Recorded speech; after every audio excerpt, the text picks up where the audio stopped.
ይህንን ቪዲዮ ከመመልከትሽ በፊት አንድ ጥያቄ ልጠይቅሽ። አሁን ያለውን ፀጉርሽን ስታይ ምን ይሰማሻል? ተስፋ መቁረጥ፣ መሳሳት፣ አላስፈላጊ ልስላሴ፣ ወዝ የሌለው ደካማ፣ ጫፉ የሚሰባበር።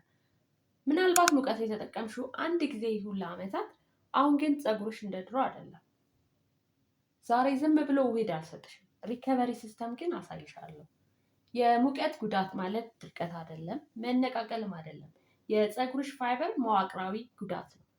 ከፍተኛ ሙቀት የፀጉርሽን የላይኛውን ክፍል ይሰነጥቀዋል፣ የውስጡን ፕሮቲን ደግሞ ያላለዋል። እውነቱን ስነግርሽ የተቃጠለ ፀጉር ወደ ነበረበት ለመመለስ በጣም ከባድ ነው፣ ግን ማረጋጋት ይቻላል። የምናደርገው ተአምር ሳይሆን ኮንትሮል የሆነ ሪከቨሪ ሲስተም ነው። ስለዚህ ምንድን ነው የምናደርገው? 5 ማንኪያ ንጹህ አጃ ወስዳለሁ። አጃ የፀጉርን ዛላ የሚጠግኑና እርጥበት የሚሰጡ ቤታ ግሉካንስ የተባሉ ተፈጥሯዊ ንጥረ ነገሮች ባለቤት ነው። ግን አብዛኛው ሰው የሚሳሳተው እዚህ ጋር ነው። ሙቅ ውሃ ጨምረው ብቻ ያቆማሉ። እኔ ግን እንደዛ አላደርግም። መጀመሪያ አጃውን ሌሊቱ ሙሉ ዘፈዝፈዋለሁ። ለምን? ምክንያቱም ዘብዝፎ ማሳደር ኢንዛይሞች እንዲነቃቁ ያደርጋል። ውሃው ደግሞ እስከ አጃው ድረስ ዘልቆ እንዲገባ ይረዳዋል ማለት ነው። እንደምታውቁ ተፈጥሮ ደግሞ ጥድፊያ አትወድም። ስለዚህ ራሱ እንዲፈታው እፈቅድለታለሁ፣ እተወዋለሁ ማለት ነው። ጠዋት ላይ ውሃው የወተት ከለር የሚያምር የወተት ከለር ሰርቶ አገኘዋለሁ። ይህ የእርጥበት ዝግጅት መጀመሩን ደግሞ ያሳየኛል ማለት ነው። አሁን ወደ ማብሰሉ ነው የሚሄደው። የዘፈዘፍነውን አጃ ለተወሰኑ ደቂቃዎች ቀስ እያደረግን እናፈለዋለን ማለት ነው። ሙቀቱ በአጃ ውስጥ ያለውን የሚለጠጥና የሚያለሰልስ ንጥረ ነገር እንዲወጣ ያደርገዋል ማለት ነው። ከፈላ በኋላ ትንሽ እንዲቀዘቅዝ አድርገን ከዛም እንፈጨዋለን ማለት ነው። መፍጨት የአጃውን መዋቅር ሙሉ ለሙሉ ይሰባብረዋል። ከዛ ከፈጨሁት በኋላ መልሼ ወደ ድስት ከተውና ለተወሰነ ሰከንድ ብቻ አዋህደዋለሁ። ከዛ በኋላ ከፍተኛውን የአጃውን ቅባትነት ማገኘው በዚህ መንገድ ስለሆነ ማለት ነው። ከዛ አሁን ምንድነው የሚያስፈልገን? ከፍተኛ ጥንቃቄ ያስፈልገናል። አጃውን እናጠለዋለን። ይህ በጣም ወሳኝ ነው። በነጠላ በቀጭን ጨርቅ ወይም ማጥለያ በመጠቀም ሙሉ በሙሉ ፈሳሽ እስኪሆን ድረስ እንጨምቀዋለን ማለት ነው። ምንም አይነት አጃ ወይም ሸካራ ነገር መኖር የለበትም። ክሬም የሆነ ሀር የሚመስል ፈሳሽ ብቻ ነው የምንፈልገው ማለት ነው። ከዛ ደግሞ አጃችንን እናጠናክረዋለን። አንድ የሾርባ ማንኪያ የተነፋ ሞሪንጋ ዱቄት እጨምራለሁ። ያው ሞሪንጋ ተራ ቅጠል አይደለም፣ እንደምታውቁት በአሚኖ አሲድ በሚነራሎች እና በአንቲ ኦክሲደንት የበለጸገ ነው።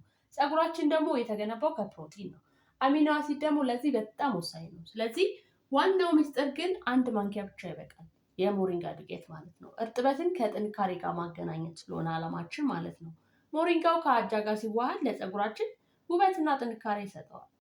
በመቀጠልም ደግሞ የአልመንድ ዘይት ጨምራለሁ። በጣም ጥቂት፣ እንደ ፀጉርሽ ብዛት ከሻይ ማንኪያ እስከ ሾርባ ማንኪያ ማለት ነው። ጥቅጥቅ ያለ ፉሲ ፀጉር ከሆነ አንድ ሾርባ ማንኪያ ይመከራል። የአልመንድ ዘይት ፀጉር እንዳይታፈን በማድረግ ቅባትን ይለግሳል፣ ያለሰልሳል። እንደ ሌሎቹ ደግሞ ቀዳዳዎችን አይዘጋም ማለት ነው። ስለዚህ ሁልጊዜ ማስታወሺ፣ እርጥበት ፀጉርን ያለሰልሳል፣ ዘይት ደግሞ እርጥበቱ እንዳይወጣ ይቆልፈዋል። ዘይት ሲበዛ ፀጉራችን ይታፈናል፣ በልክ ሲሆን ግን ይከላከልልናል። ስለዚህ ብልህ መሆን አለብን ማለት ነው። በመጨረሻም ደግሞ ፍሬሽ የሬት ጄል ጨምራለሁ። ሬት መጠነኛ አሲዲክ ባህሪ ያለው፣ ይህ ደግሞ በጣም አስፈላጊ ነው። ከእርጥበትና ከጥንካሬ በኋላ የፀጉር ቀዳዳዎች ያው ወደ ቦታቸው መመለስ ስላለባቸው ሬት ፀጉራችን ሳይሰባበር እንዲታጠፍና እንዲለሰልስ ያደርገዋል። ስለዚህ ይህንን የሬት ጄል ከውህዳችን ጋር ስትቀላቂው ልክ እንደ ምርጥ ኮንዲሽነር ይሆንልሻል ማለት ነው። ስለዚህ ማስካችን እነዚህ ነገሮች ይዘዋል። ከአጃ የተገኘ እርጥበት አለው። ከሞሪንጋ የተገኘ ጥንካሬ አለው። ከአልመንድ ዘይት የተገኘ ሚዛናዊ ቅባት አለው። ከሬት ደግሞ የተገኘ ፕሮቴክሽን አለው ማለት ነው። ስለዚህ ዝም ብሎ በዘፈቀደ ያደባለቅ ነው ውህድ አይደለም፣ ሲስተም ነው ማለት ነው። በታጠበ እርጥበት ባለው ፀጉር ላይ ተቀቢው።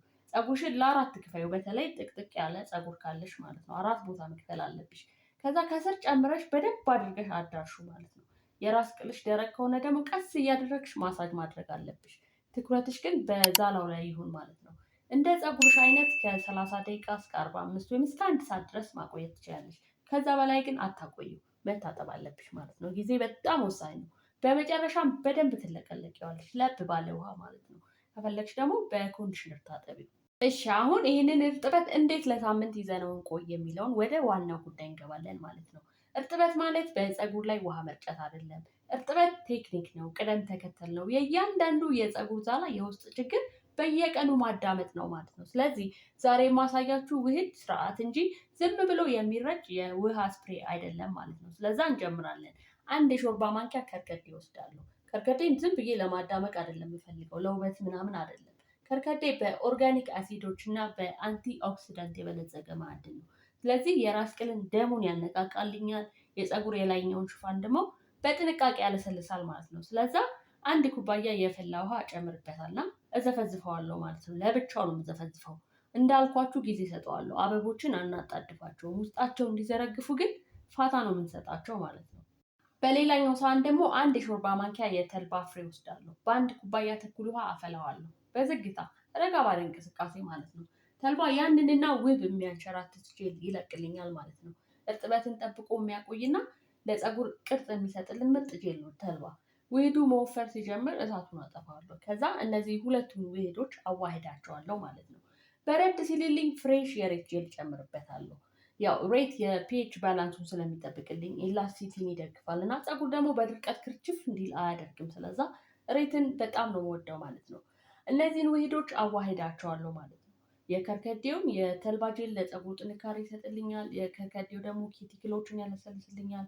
ሬት ደግሞ ፀጉሩን ያረጋጋልኛል ማለት ነው። ስለዚህ ሁሉንም በንጹህ ጠርሙስ ውስጥ ጨምራቸዋለሁ። በብርጭቆ ብቻ፣ በፕላስቲክ አታደርጉት፣ አትቀላቅሉት። ከዛ ለ24 ሰዓት ፍሪጅ ውስጥ አቆየዋለሁ ማለት ነው። ለምን? ውህዶቹ በደንብ እንዲዋሃዱና ሞሌኪሎቹ ደግሞ እንዲረጋጉ ያደርግልኛል። ከ24 ሰዓት በኋላ ግን አጠለዋለሁ ማለት ነው። ይህ የሳምንቱ ዋነኛ ውህድ ስፕሬ ይሆናል ማለት ነው። ከዛ ከቀነ 1 እስከ 4ኛው ቀን ድረስ ቀለል አድርጌ ረጨዋለሁ። በስሱ ዛላዎቹን ለማንቃት ብቻ ማለት ነው። ግን ከአደራ ጭምር ማሳስባችሁ ሁሌ የምላችሁ ፀጉራችሁን ከውህድ ውሃዎችን በፊት ሆነ ከማንኛውም ነገር መጀመሪያ ሰላም የምትሉት በንጹህ ውሃ በታሸገ ስፕሬ ነው አይደለ? አንድ ዞር ዞር ትሉበትና ከዛ ውህድ ውሃዎችን ትከታላችሁ ማለት ነው። ከዛ ይህንን ስፕሬይ እየረጨው ትኩረቴ በመሀልና በጫፎቹ ላይ አደርጋለሁ። ምክንያቱም ዋነኛው ድርቀት የሚኖረው በእነሱ ላይ ስለሆነ ማለት ነው። እና ሁሌም የሺያ በተር፣ የአልመንድ፣ የአቮካዶ ወይም ያገኘሁትን ዘይት አሽገዋለሁ ፀጉሬን ማለት ነው። ዝም ብዬ ብተወው ንፋስ ይወስደዋል እና እንዲተን ደግሞ ልፋቴ ከንቱ እንዲቀር አልፈልግም። ስለዚህ እቆልፈዋለሁ ማለት ነው። 4ኛው ቀን ላይ ደግሞ ከተገኘ የሬት ውሃና የጽጌረዳ አበባ ሮዝ ዋተር አዘጋጃለሁ ማለት ነው። ሪፍሬሽ ለማድረግ ፀጉሬን። የሮዝ ውሃ ያረጋጋዋል፣ ሬት ደግሞ እንትኑን ያበረታዋል ማለት ነው ፀጉሬን። ስለዚህ ይህ ቀን ራስ ቅሌን የማረጋጋትና ፀጉሬን ያለ ጫና የማደስ ቀን ነው ማለት ነው። በ5ኛው ቀን ያው የመጀመሪያውን የከርከዴን ውሃ የማደርገው። በ6 እና በ7ኛው ቀን ግን መልሰን የምንገነባበት ሪቢውልድ የምናደርግበት ቀን ስለሆነ ለየት ያለ ውሃ ነው ማዘጋጀው ማለት ነው። እሱ ምንድነው? የፓርስሊ ውሃ። የፓርስሊ ውሃ ፍሬሽ ፓርስሊ ለ15 ደቂቃ አፈለዋለሁ። ፓርስሊ በቫይታሚን ሲ እና በማዕድናት የበለጸገ ነው። ታምረኛ ተክል ባይሆንም የራስ ቅል አካባቢ ግን ይጠብቃል። ፀጉራችን እንዳያረጅና እንዳይዝል ይከላከለዋል ማለት ነው። ካፈላሁት በኋላ አጠለዋለሁ። የ6ኛው እና የ7ኛው ቀን ስፕሬይ ይሆናል ማለት ነው። ሁልጊዜም እንዳልኳችሁ በዘይት ዘጋዋለሁ።